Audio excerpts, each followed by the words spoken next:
प्रजापतयः अश्वपूर्वां रथमद्यां हस्तिनाथप्रबोधिनीं श्रियं देवीमुपह्वये श्रीर्मा देवीमुषितां कांसोऽस्मितां हिरण्यप्राकारां भद्रां ज्वलन्तीं युक्तां तर्पयन्तीं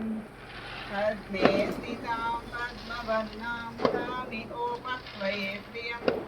चन्द्रां प्रभासां यशसा ज्वलन्तीं प्रियं लोके देवजुष्टामुदारां तां पद्मिनीं शरणमहं प्रपद्ये लक्ष्मीर्मेनस्य तां त्वां ऋणे आदित्यवर्णे तपसो विजातो वनस्पतिस्तव वृक्षोदबिल्वः तस्य फलानि तपसानुदन्तु मायां तरायाश्च बाह्या लक्ष्मीः